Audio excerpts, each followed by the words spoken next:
치매 걸린 어머니는 자석으로 딸을 지켰습니다. 승무원은 좋겠다. 맨날 해외 다니고. 동네 사람들은 그렇게 말했습니다. 하지만 저는 매일 불안했습니다. 어머니가 혼자 계신 인천 부평 아파트 초기 치매 진단 이후 요양보호사를 구했습니다. 한수정 씨 35세, 경력 3년, 깔끔하고 차분한 인상이었습니다. 어머님, 오늘은 미역국 끓여드릴게요. 좋아하시잖아요. 어머니도 좋아하셨습니다. 전화할 때마다 칭찬뿐이었죠. 수정이가 참 잘해줘. 너보다 낫더라. 저는 안심하고 런던, 파리, 뉴욕을 오갔습니다. 그런데 한 달쯤 지나자 이상한 일이 생겼습니다. 냉장고에 붙여둔 자석 하나가 매일 바닥에 떨어져 있었습니다. 제주도 귤 모양 자석, 어머니가 아끼시던 것이었습니다. 엄마, 왜 이 자석만 자꾸 떨어뜨리세요? 몰라. 저절로 떨어져. 처음엔 자석이 약해진 줄 알았습니다. 하지만 다른 자석들은 멀쩡했습니다.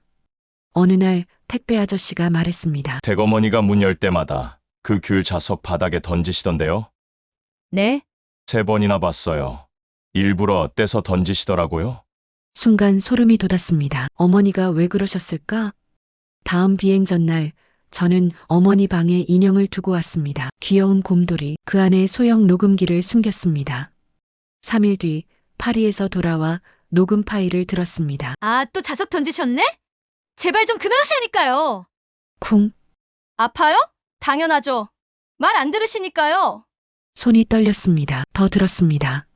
김지원 SNS 봤어요? 파리에서 샴페인 마시던데? 우리 엄마는 하루 종일 식당에서 일했는데 말이죠. 그리고 왜 장학금은 제가 못 받았을까요? 어머님 아파트 재개발되면 20억은 받겠네요. 심장이 내려앉았습니다. 한수정, 고등학교 2년 후배. 20년 전 같은 장학금을 두고 경쟁했던 그 아이. 저는 곧장 집으로 달려갔습니다. 현관 비밀번호를 바꾸고 경찰에 신고했습니다. 한수정은 체포됐습니다. 그녀의 가방에서 어머니 도장과 등기권리증 사본이 나왔습니다. 경찰이 물었습니다. 어떻게 알아채셨어요? 어머니가 자석을 던지셨어요. 제주도 귤 자석은 제가 첫 유행 때 사드린 거였거든요. 어머니는 치매가 있어도 딸이 준 건 절대 안 버리세요. 냉장고 문엔 여전히 그 자석이 붙어 있습니다. 치매가 있으신 어머니가 무의식에 신호를 보냈던 거였습니다. 조금 휘었지만 저를 구해준 작은 영웅입니다. 저는 이 일이 있은 후 요즘 사람을 믿지 못하겠어요. 구독자 여러분, 댓글로 응원 부탁드립니다. 야근이라더니 남편 회사 동료의 한마디에 손이 떨렸습니다. 새벽 5시마다 부엌 불이 켜집니다. 남편이 말했습니다. 요즘 회사에서 야근이 잦아. 도시락 싸주면 정말 고마울 것 같아. 저는 기쁜 마음으로 도시락을 챙겼습니다. 시금치나물, 멸치볶음, 계란말이. 3개월 동안 단 하루도 빠짐없이 준비했습니다. 남편은 매일 아침 7시에 와이셔츠를 입고 현관을 나섰습니다. 그리고 저녁 7시에 돌아왔습니다. 도시락통은 언제나 깨끗했습니다. 그런데 어느 날 남편 회사 동료에게서 전화가 왔습니다. 사모님, 민우 형 요즘 어떠세요? 퇴사 후에 연락이 안 되네요. 손에서 전화기를 떨어뜨릴 뻔했습니다. 그날 저녁 남편이 집에 들어왔을 때 물었습니다. 당신 회사 그만뒀어요? 남편은 한참 침묵하다가 고개를 끄덕였습니다. 3개월 전에 권고사직 당했어. 미안해. 그럼 그동안 어디 갔던 거예요? 남편이 가방에서 낡은 도서관 출입증을 꺼냈습니다. 평촌도서관. 매일 거기서 구직 사이트 보고 자기소개서 쓰고 그랬어. 순간 눈앞이 아찔했습니다. 남편은 3개월 동안 도서관 열람실 딱딱한 의자에 앉아 혼자 도시락을 먹었던 것입니다. 아무도 없는 복도 구석에서 차가운 밥을 씹으며 구인 광고를 봤을 그 모습이 그려졌습니다. 남편이 눈물을 고이며 말했습니다. 당신한테 걱정 끼치기 싫었어. 명절도 다가오는데. 저는 그제야 깨달았습니다. 빈 도시락통이 아니라 남편의 하루가 텅 비어 있었다는 것을, 체면이 아니라 저를 지키려던 마음이었다는 것을. 다음 날 아침에도 도시락을 쌌습니다. 이번엔 반찬을 2배로 늘렸습니다. 남편이 미안한 표정을 지을 때 말했습니다. 오늘도 힘내세요. 우리 같이 이겨낼 수 있어요. 도서관 가는 남편의 뒷모습이 조금은 덜 무거워 보였습니다. 한 번만 하고 가자. 그날 이후 가족을 버렸습니다. 오빠 결혼식 이후 양가는 명절마다 함께 모였습니다. 같은 구에 살다 보니 자연스러웠지요. 그날도 동서 집안 어르신 환갑잔치였습니다. 2차까지 마치고 나오는데 동서의 삼촌이 다가왔습니다. 수연 씨, 집이 가깝다며? 내가 바래다 줄게. 거절했지만 이미 따라 나선 뒤였습니다. 방화동 주공 아파트 뒷골목, 가로등 하나 깜빡이는 곳이었습니다. 그때였습니다. 요새 처녀들은 개방적이라며. 한 번만. 제 손목을 움켜쥐더니 벽으로 밀어붙였습니다. 손목에 뜨거운 통증이 퍼졌습니다. 있는 힘껏 밀치고 도망쳤습니다. 편의점 앞에서 떨리는 손으로 경찰의 통화 버튼을 눌렀습니다. 하지만 통화 버튼은 누르지 못했습니다. 동서가 임신 7개월이었습니다. 3개월을 버텼습니다. 매일 밤 그 골목이 꿈에 나왔습니다.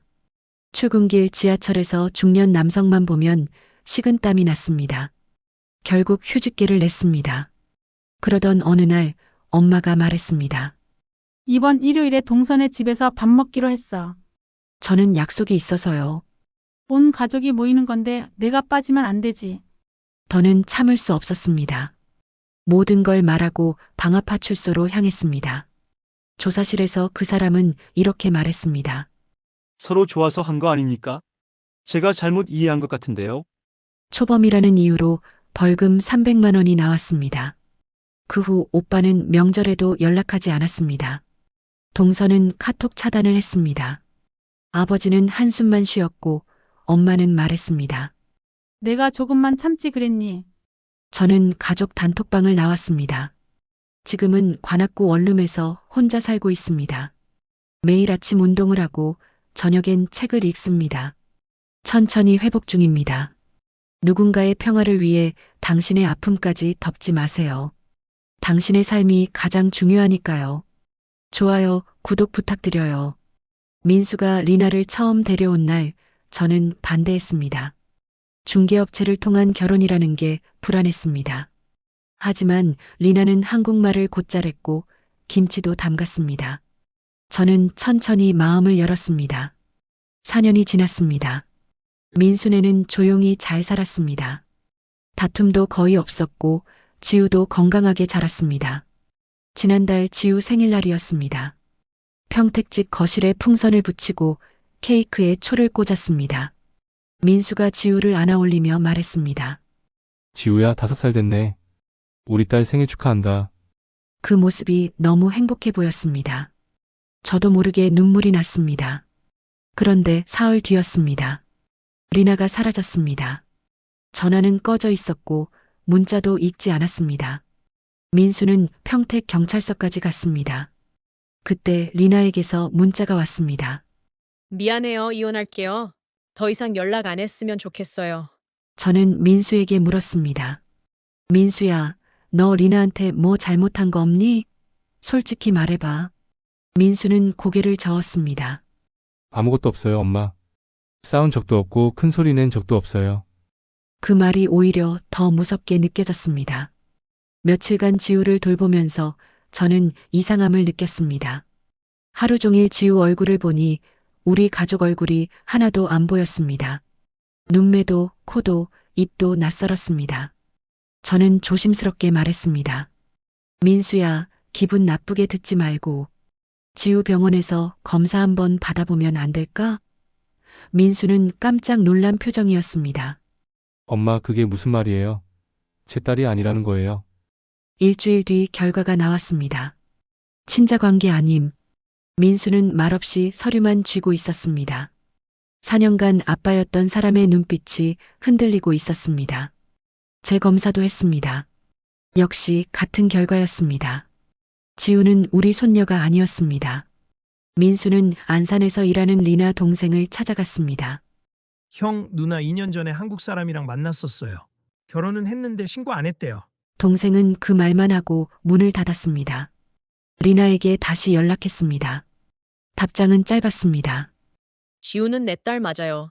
아빠가 누군지는 저도 확실히 몰라요. 이미 국적도 취득했고 다문화센터 통해 변호사도 선임했다고 했습니다. 처음부터 계획된 일이었던 걸까요?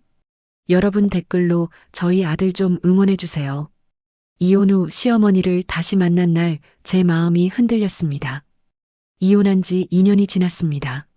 전 남편 민준과 헤어진 뒤 처음으로 다시 웃는 법을 배우던 어느 가을, 오후 그에게서 메시지가 왔습니다.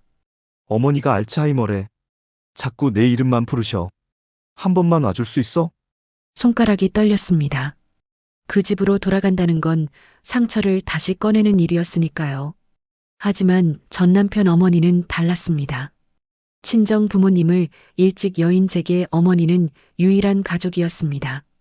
명절마다 손수 빚어주신 만두, 밤새 곁에서 함께 울어주시던 따뜻한 손을 잊을 수 없었습니다. 새 연인 태수에게는 학교 일로 며칠 바빠라고 둘러댔습니다. 죄책감이 밀려왔지만 어쩔 수 없었습니다. 은평구 빌라 3층, 익숙한 철문을 열었습니다. 현관에서 된장찌개 냄새가 났습니다.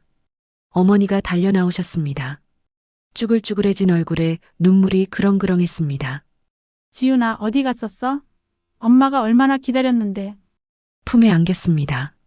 12년 전 이 집에 왔던 날이 떠올랐습니다. 참았던 눈물이 쏟아졌습니다. 이혼했다는 말은 차마 꺼낼 수 없었습니다. 몸이 좀 안 좋아서 늦었어요. 이제 괜찮아요. 그날부터 매일 어머니 곁을 지켰습니다. 좋아하시던 미역국을 끓였습니다. 하지만 핸드폰은 쉴 새 없이 울렸습니다. 태수였습니다. 지윤아, 대체 무슨 일이야? 언제까지 연락 없이 있을 거야? 가슴이 찢어지는 것 같았습니다. 나를 다시 웃게 해준 사람과 딸처럼 사랑해준 어머니 사이에서 흔들렸습니다. 어느 날 저녁 부엌에서 약을 정리하던 순간이었습니다. 민준이 들어왔습니다. 테이블 위에 놓인 제 핸드폰 화면에는 태수의 메시지가 떠 있었습니다. 그는 한참을 말없이 서 있었습니다. 그러다 조용히 의자를 당겨 앉았습니다. 지윤아, 정말 고마워. 네가 있어서 어머니가 웃으시네. 근데 너한테 미안해. 내 인생까지 붙잡을 순 없잖아. 이제 돌아가도 돼. 행복했으면 좋겠어. 그 순간 알았습니다. 늘 자기밖에 몰랐던 사람이 처음으로 나를 생각하고 있다는 걸. 그날 밤 긴 고민 끝에 태수에게 전화를 걸었습니다. 떨리는 목소리로 말했습니다. 미안해요. 나 조금 더 여기 있어야 할 것 같아요. 창밖으로 가로등 불빛이 깜빡였습니다. 이제 부부는 아니지만 확실히 알았습니다. 어떤 인연은 서리로 끊어지지 않는다는 것을, 피보다 진한 것은 함께 나눈 밥과 눈물이라는 것을. 출산하러 간 딸이 6살 아이가 되어 돌아왔습니다. 그날 아침 전화를 받았을 때 손이 떨렸습니다. 엄마, 진통 왔어요. 병원까지 택시로 30분이 걸렸습니다. 신호등에 멈출 때마다 가슴이 조여들었지요. 분만실 앞 복도는 소독약 냄새로 가득했습니다. 간호사 한 명이 뛰어나왔습니다. 응급 상황입니다. 산모 의식이 없습니다. 저는 복도 끝 의자에 주저앉았습니다. 저는 그 말을 듣고 다리에 힘이 풀렸습니다. 3시간 후 의사가 나왔습니다. 생명은 건졌습니다. 하지만 지원이는 일주일 만에 눈을 떴습니다. 하지만 저를 보며 웃는 얼굴이 낯설었습니다. 저기요, 여기가 어디예요?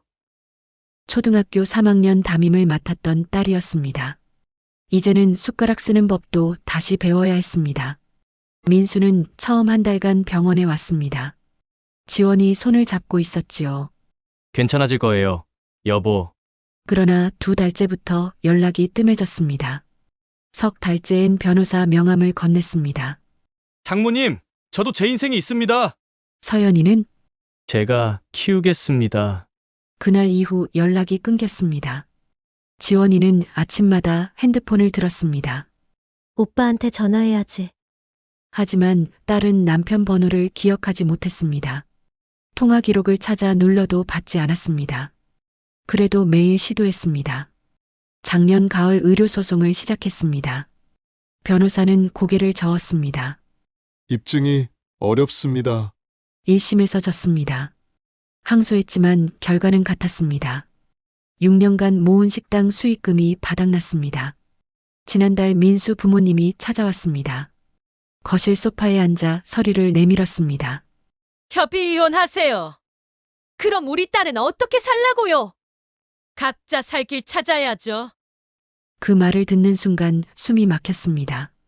요즘 지원이는 매주 목요일 유치원 앞에 섭니다. 서연이가 하원하는 시간입니다.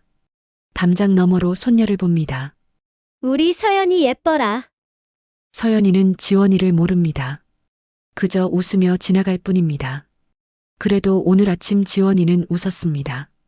TV에서 만화가 나왔기 때문입니다. 저는 그 웃음 하나로 하루를 버팁니다. 제 딸을 응원하신다면 좋아요 한번 눌러주세요.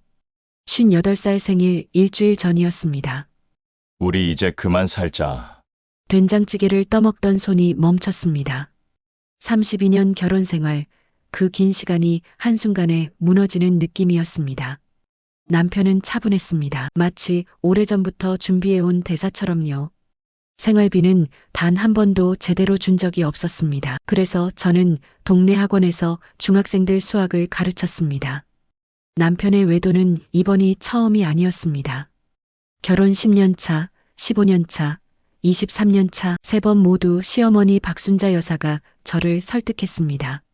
남자가 밖에서 좀 그럴 수도 있지. 넌 집만 잘 지키면 돼. 친정어머니도 같은 말씀을 하셨습니다. 그래서 저는 참았습니다. 처음엔 담담하게 받아들이려 했습니다. 하지만 뭔가 이상했습니다. 깔끔한 정리라는 말이 계속 머릿속을 맴돌았습니다. 며칠 뒤 등기부등본을 떼어봤습니다. 25년 살던 목동 아파트, 시어머니 명의였고 남편 통장 잔고는 200만 원 뿐이었습니다. 이상한 예감이 들어 더 파고들었습니다. 주식계좌는 처형 명의로 되어 있었습니다. 이 사람이 이혼을 준비해 왔구나. 그제야 모든 게 명확해졌습니다. 남편은 저를 빈손으로 내보낼 계획이었던 겁니다. 그날 밤 저도 준비를 시작했습니다. 강남역 근처 탐정사무소를 찾아갔습니다.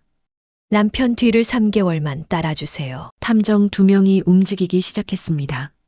강서구 오피스텔 출입 사진 10장, 40대 여성과의 통화 녹음 8건, 숨겨진 계좌 거래 내역 43페이지. 서초동 법무사를 찾아가 소송을 준비했습니다. 법정에서 남편은 여전히 당당했습니다. 아내와 성격이 안 맞았습니다. 이혼은 자연스러운 선택이었어요. 하지만 제가 제출한 증거들 앞에서 분위기가 바뀌었습니다. 판사가 서류를 넘기며 얼굴을 찌푸렸습니다. 피고는 5년간 지속적으로 혼인관계를 파탄시켰습니다. 재산 은닉 정황도 명백합니다. 위자료 3억 원과 아파트 지분 50%를 원고에게 지급하십시오. 그 순간 남편과 시어머니의 얼굴이 새하얗게 질렸습니다. 법정을 나서는데 시어머니가 제 팔을 붙잡았습니다. 선이야, 이러지 말자. 우리가 가족 아니냐. 저는 조용히 팔을 빼며 말했습니다. 어머니, 32년 동안 가족이었는데 왜 이제 와서 그 말씀하세요? 일주일 뒤 남편이 집 앞에 찾아왔습니다. 내가 잘못했어. 다시 시작하면 안 될까? 저는 현관문을 열지 않았습니다. 지금 저는 송파구 작은 투룸에 혼자 삽니다. 제 남은 인생을 응원해 주신다면 좋아요를 눌러주세요. 엄마, 나 이제 못 버티겠어. 아들이 눈물로 고백한 진실. 신혼집에 밑반찬만 두고 오려 했습니다. 누르기 직전이었죠. 안에서 웃음소리가 들려왔습니다. 언니, 이거 진짜 대박이다. 삼겹살도 시켜. 분명 둘 다 출근했다고 문자가 왔는데 오전 11시에 이렇게 시끄러울 리가 없었습니다. 초인종을 눌렀습니다. 순간 집안이 조용해졌습니다. 한참 뒤에 문이 열렸죠.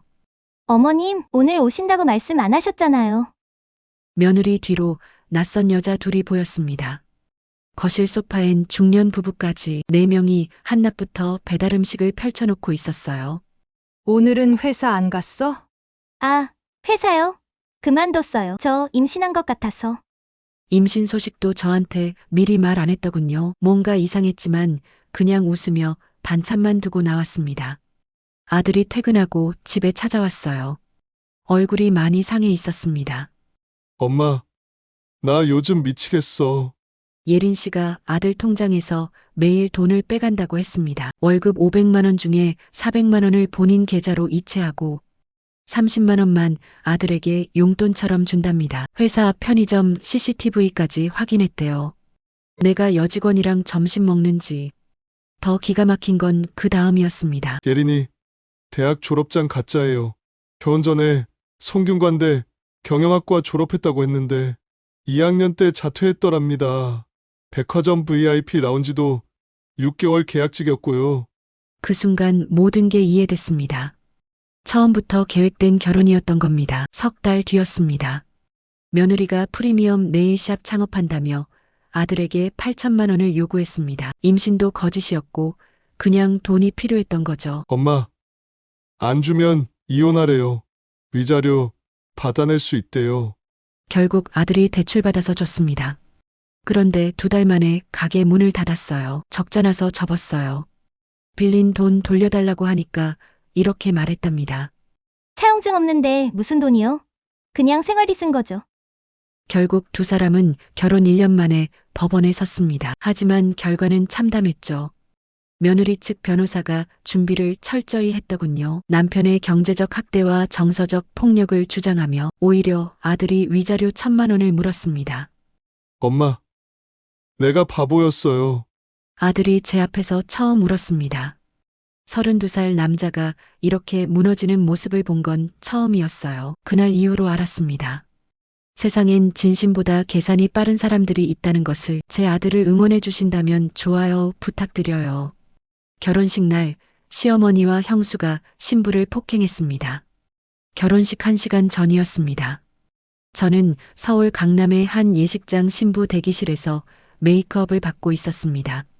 드레스를 입고 거울을 보던 순간 문이 열렸습니다. 시어머니와 형님 댁 형수님이었습니다. 둘의 표정이 평소와 달랐습니다. 차갑고 날카로웠죠. 서연 씨, 우리 얘기 좀 합시다. 시어머니가 낮은 목소리로 말했습니다. 오늘 결혼식 제대로 생각해 본 거예요? 형수님이 팔짱을 끼며 물었습니다. 저는 무슨 말인지 이해할 수 없었습니다. 민준이는 우리 집안의 자랑이에요. 서울대 나오고 대기업 다니는 아들이죠. 그런데 당신은 뭐예요? 인천 빌라 출신의 초등학교 선생님? 순간 숨이 막혔습니다. 제 출신과 직업을 그렇게 낮춰 말하는 게 믿기지 않았습니다. 민준 오빠를 진심으로 사랑합니다. 그것만으로는 부족한가요? 떨리는 목소리로 대답했습니다. 그때 형수님이 한 걸음 다가왔습니다. 사랑? 우리 집안에 들어오려면 그것보다 중요한 게 있어요. 자격이죠? 그녀의 손이 제 어깨를 밀었습니다. 저는 뒤로 비틀거렸습니다. 화장대 모서리에 등이 부딪혔습니다. 지금 뭐 하시는 거예요? 제가 소리쳤습니다. 그러자 시어머니가 앞으로 나섰습니다. 우리 아들 망치지 마. 지금이라도 늦지 않았어. 당신이 물러나면 돼. 손이 날아왔습니다. 뺨이 화끈거렸습니다. 시어머니가 저를 때린 겁니다. 그 후 닫혀있던 문이 다시 열렸습니다. 민준 오빠였습니다. 그는 상황을 단번에 파악했습니다. 어머니, 형수님, 지금 뭐 하시는 거예요? 그의 목소리가 떨렸습니다. 시어머니가 돌아섰습니다. 민준아, 이 결혼은 안 돼. 오빠가 제 손을 잡았습니다. 그의 손이 차갑게 떨리고 있었습니다. 결혼식은 진행됐습니다. 하지만 제 뺨엔 붉은 자국이 남아 있었습니다. 하객들이 수군거렸습니다.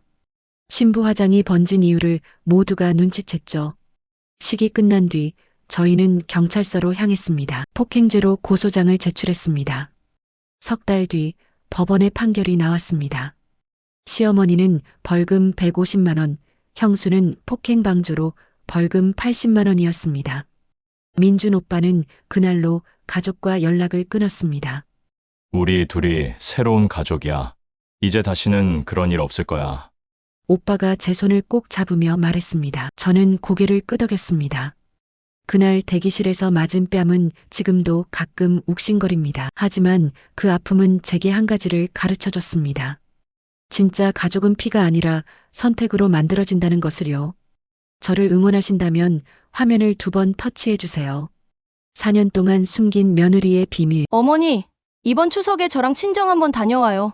처음엔 단순히 명절 인사인 줄 알았습니다. 그런데 그 여행에서 며느리가 4년 동안 숨겨온 진실을 마주하게 되었습니다. 저희 아들은 38배 결혼했습니다. 포천에서 농사짓는 노총각이라 포기하려던 참이었죠. 그때 지인 소개로 수진이를 만났습니다. 조용하고 부지런한 아이였어요. 새벽부터 일어나 밭일을 거들고 시부모 수발도 꼼꼼했습니다. 하지만 한 가지 이상했습니다. 수진이는 자기 과거를 전혀 말하지 않았어요. 친정 얘기만 나오면 말을 흐렸죠. 어느 날 새벽 마당에서 이상한 소리가 들렸습니다.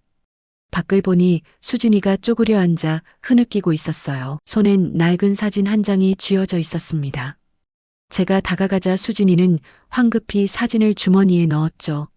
수진아, 무슨 일이니? 아무것도 아니에요. 그 눈빛은 거짓말을 하고 있었습니다. 어머니, 제가 이번에 친정 좀 다녀와도 될까요? 어머니도 같이 가주세요. 왜 갑자기 저까지 데려가려는 걸까? 이상했지만 그 표정이 너무 간절했습니다. 마치 큰 결심을 한 사람 같았죠. 전남 보성, 녹차밭이 펼쳐진 조용한 마을이었어요. 작은 단층 집 앞에 차를 세웠을 때 마당에서 여자아이 하나가 뛰어나왔습니다. 9살쯤 돼 보이는 아이였죠. 그런데 수진이가 그 아이를 보자마자 주저앉으며 울었습니다.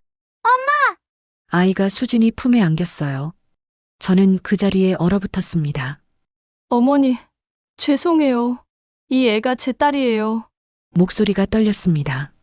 23세 나왔어요. 미혼모 시설에서 나와서 친정엄마한테 맡기고 서울로 올라갔어요. 그러다 민호 오빠 만났고 말하려고 했는데 무서웠어요. 혹시 저 버릴까봐. 그 순간 모든 게 이해됐습니다. 새벽마다 혼자 우는 이유, 통화할 때마다 숨기던 모습, 전부 이 아이 때문이었어요. 어머니, 미워하셔도 돼요. 근데 더는 숨기고 싶지 않았어요. 저는 한참을 아무 말도 못했습니다. 그저 아이를 가만히 바라봤죠. 수진아, 제가 며느리 손을 잡았습니다. 넌 우리 집 며느리야.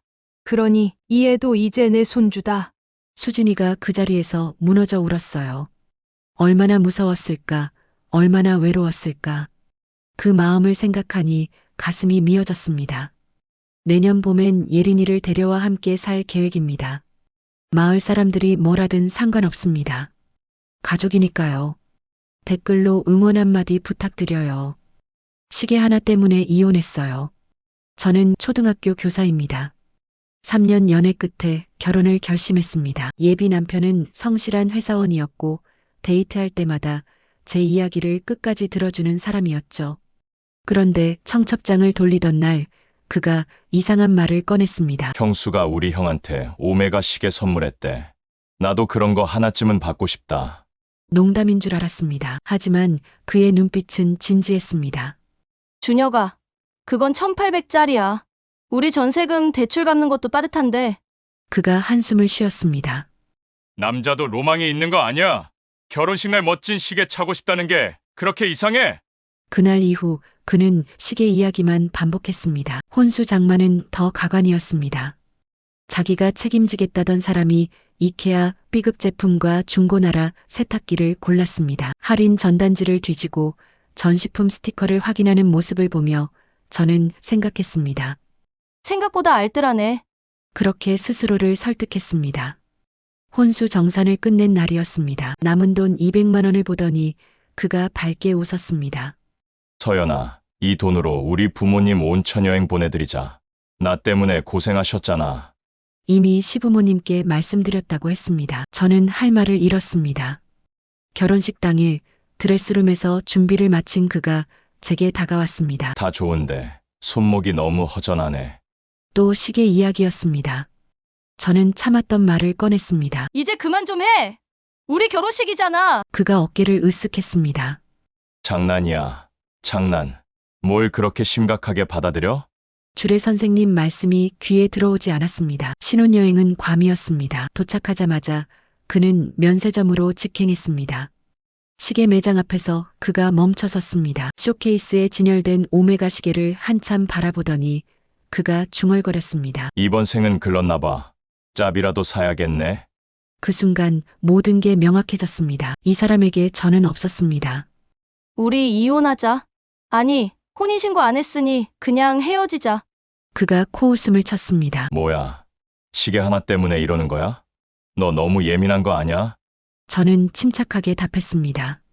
그 시계 하나가 너가 누군지 다 보여줬어. 법적으로 우리는 남이었습니다.